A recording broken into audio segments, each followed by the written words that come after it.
Xin chào đại gia đình Tornado. Lần cập nhật Liên minh huyền thoại 14.19 sẽ cho chúng ta bản đồ chung kết thế giới năm 2024. Viego sẽ là một tướng đại diện mặc trang phục chung kết thế giới. Trang phục vinh quang sẽ gọi tên Sona và các trang phục chào đón lễ hội Halloween là bộ gia đình ma ám. Chúng ta cùng nhìn lại với hai trang phục xuất sắc ra mắt trong phiên bản vừa rồi là Thread lao công và Azure luật sư. Hai nhân vật này được Mundo giám đốc thuê về với mục đích là bảo toàn được tài chính và tình hình của công ty vẫn tiếp tục hoạt động sau những lần mà Mundo thao túng thị trường chứng khoán. Với vai trò là luật sư, Azure đã giả làm hồ sơ để lách luật, biến trắng thành đen khiến cho nạn nhân không thể nào kiện được công ty. Ngoài ra có thể tạo ra nhân chứng giả và mua chuộc cả thẩm phán. Nhưng đối với những trường hợp quá bất lợi không thể nào làm giả thì Thread sẽ ra tay. Dưới sự giả dạng làm lao công bước vào nơi nạn nhân làm việc và giúp cho mục tiêu không thể nào mở miệng được bằng cây lâu sàn và nhốt linh hồn của họ vào trong xô bọt. Nhìn qua thì ai cũng tưởng những chú vịt đồ chơi này thật là dễ thương, nhưng không ngờ đó chính là linh hồn của các nạn nhân. Giải đáp về câu hỏi tại sao không đặt tên cho Thread sang hơn, ngầu hơn mà là lao công. Như mọi người cũng biết, để làm những nhiệm vụ mật cho Mundo thì chúng ta phải chọn một nhân vật có đủ khả năng khiến đối phương chỉ có một lần ra tay mà không để lại bất kỳ một dấu vết nào.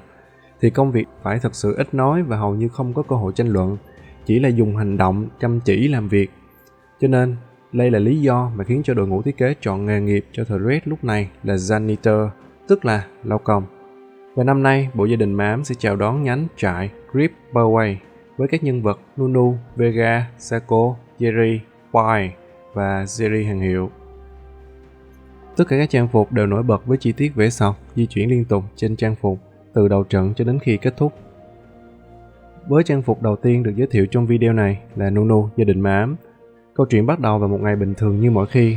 Nunu và William khám phá những điều huyền bí mới. Bỗng nhiên, có cơn bão mạnh khiến cho cả hai đều phải tốc hành trở về. Từ xa, Nunu nhìn dường như có bóng người đứng trước ngôi nhà của mình. Khi về tới thì lại không có ai, chỉ thấy một cái hộp quà để trước cửa.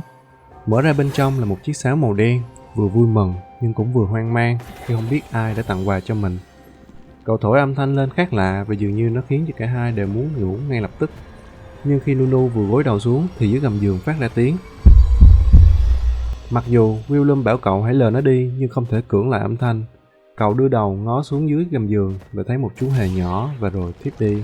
Trong giấc mơ, cậu thấy mình trở thành người vinh quang ở trong một buổi cắm trại.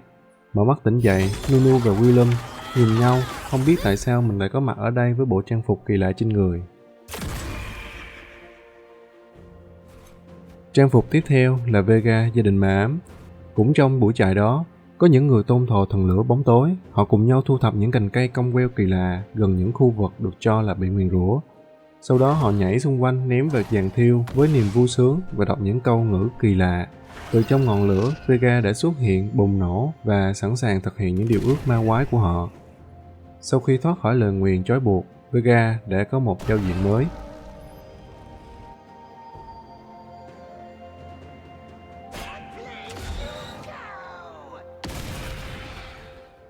Trang phục boy, gia đình ma ám. Chiều ở vùng đất này trở nên u ám. Những người được mệnh danh là cứu hộ trở nên điên loạn và rượt đuổi những người cắm trại cho đến khi họ nhảy xuống nước. Tưởng là đã thoát, nhưng không. Dòng nước trở nên quá lạnh. Tuyệt vọng muốn thoát khỏi những kẻ cứu hộ đang muốn nhấn chìm họ.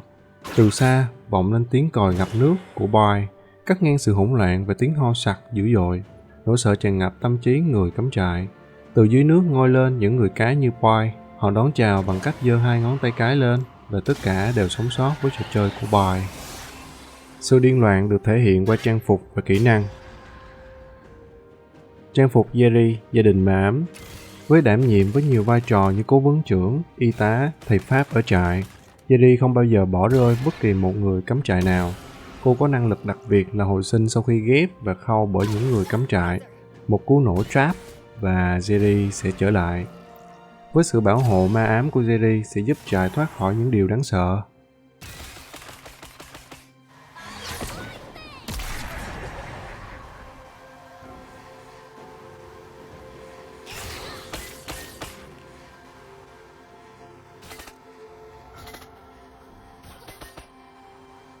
Đôi khi, Jerry hồi sinh và trở lại trại, diện mạo của cô ấy sẽ gây sốc với mái tóc bất đối xứng và bộ đồ phủ đầy tơ nhện.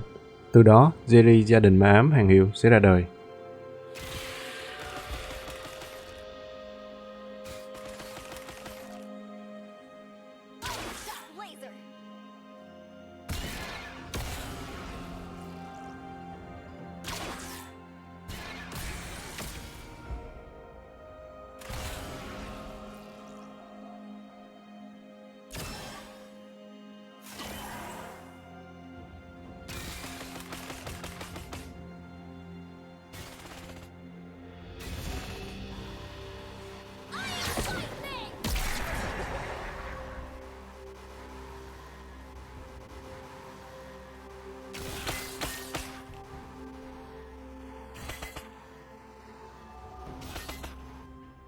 Trang phục Sako gia đình ma ám. Một linh hồn được nhốt trong một món đồ chơi bị ném xuống dưới sàn nhà đầy ẩm ướt, nấm mốc khắp nơi. Đây là nguyên nhân khiến cho Sako quyết tâm phải trở lại và khiến cho thế giới phải tràn đầy sự diệt vong. Giờ đây, chỉ cần một kẻ ngốc tới và chạm vào món đồ chơi ấy thì hắn sẽ bị thao túng để giải thoát sự giam cầm và thực hiện nghi lễ mà Sako yêu cầu.